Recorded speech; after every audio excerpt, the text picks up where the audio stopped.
Good morning, you beautiful people. How are you doing on this lovely morning? Well, how am I doing? I had a good 8 hours sleep last night, which I haven't had for a little while. And yeah, I slept like a baby. And I don't mean that I was waking up every 2 hours crying. That's a strange expression, isn't it? Sleeping like a baby. A lot of babies I know, especially the early stage, that's exactly what they do, wake up every 2 hours crying. Anyway, how did I do yesterday? Well, I was doing okay as I finished off, and I've been getting some wonderful comments from people. A lot of people, coincidentally or synchronistically, are doing fasts at the same time. Some doing 3 days and 4 days, and they've been asking me how long I'm going to do my fast for. And the answer is I don't really know. I'm just going to see how I feel. I'm just pushing on through. But one of the comments was one person said they could only do a fast if they were drinking coffee. They couldn't do a fast without coffee. Now, so long as you're drinking coffee that is black and hasn't got sugar in it, or don't put cream in it, because that will break the whole autophagy and revert you back. So I took some black coffee, and I felt good for a while, and then I felt a bit, my stomach wasn't feeling too good, and felt a bit groggy. Then I sort of realised that, being sort of 5 days in at that stage, what happens is, as you fast, a lot of the minerals in your system is depleted. So this morning I took a bit of Himalayan salt with water and some apple cider vinegar. Now, apple cider vinegar is, you want to get it with the mother, as they say if you look at the jar, but it can be quite expensive if you buy it from a health food shop. So what I've been doing is just make it yourself. Very cheap, very simple. You get, say, 10, 12 apples, put them in a big mason jar, fill it with water, make sure that the apples are below the water. So you want to put something like a stone, make sure it's a sterilised stone, on top so the apples stay below the water, because if they're above they can start to get mould and stuff, and you don't really want that. And then leave that for a week or so, and then take the apples out and leave it for another month, and you've got your own apple cider vinegar. Now, in my mind, the beauty of that is it's because it's being created in your own environment, you get the bacteria from your own environment. So it kind of makes sense that that's the bacteria around you, you're taking that bacteria in, and it's an amazing probiotic. The other thing that is a pretty good probiotic that you can make yourself is sauerkraut, or sauerkraut juice. It's the juice that really is important. Very, very cheap to make. You get a cabbage, cut it up to pieces, stick it in a jar again with some water and a pinch of salt, and just leave it for, say, 10 days. Take out the cabbage, and then you've got this another wonderful probiotic that is in your own environment. So again, I feel it's made in your environment, so you've got all those same bacteria. Now, depletion of minerals, to get other minerals in, the one thing I do, and somebody asked me about this, can you tell us a little bit more? You've mentioned in your comments about this stuff called Shilajit.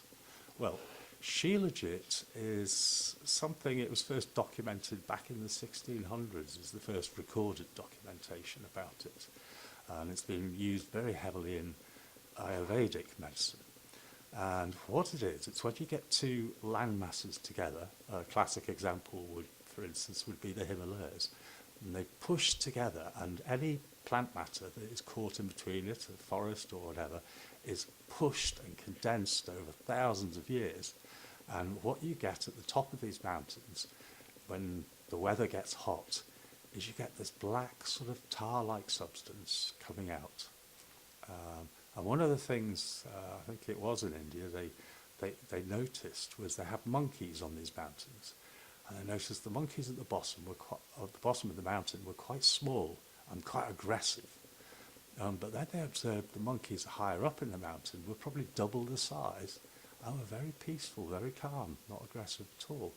And then they noticed that they were licking this tar from the mountain. And for an example of what it looks like, it's also called Mamijo. There we go, if you can see that. And it's a black tar-like substance. Now what you do is you take about the size of a pea and you put it in water, and it mixes in the water. Leave it for about 10 minutes and it will have mixed in the water, and just drink it. It's it's ionic, and it's very high in fulvic acid, which is full of all the minerals and very beneficial for you. You can also get it in a liquid form. You can also get it in a powder form. It's a powder form. And the way you can tell that it's the good stuff that's ionic is if you put, say in the powder, you put it in the water and it just mixes. You don't need to mix it. It mixes automatically. Then you've got the proper stuff. You do want to make sure that it has been washed so it's pure, because it can contain heavy metals, which is something that you don't really want. Right, so here we are, day 6. I'm feeling good, especially now that I've boosted my mineral intake again. So getting back to the usual, let's go and find out how my weight is doing.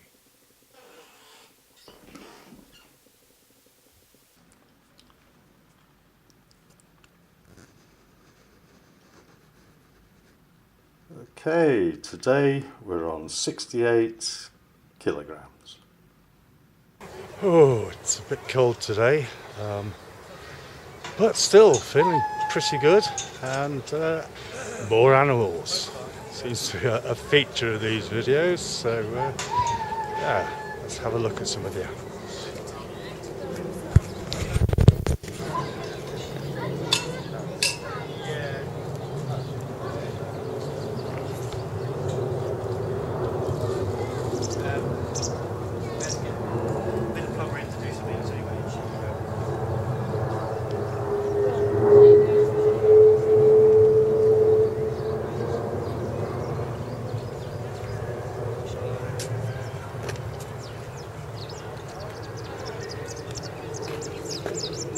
Goats.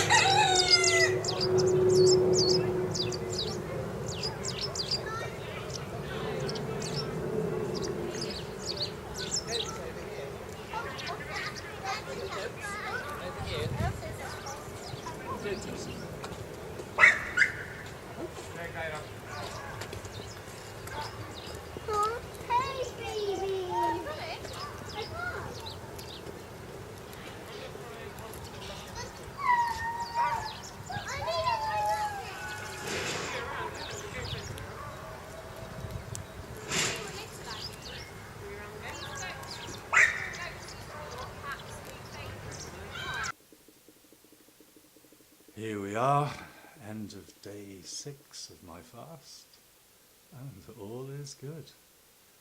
I would like to say earlier on, when I was talking about Shilajit, I did say it was first documented in the 1600s. I meant to say the 6th century.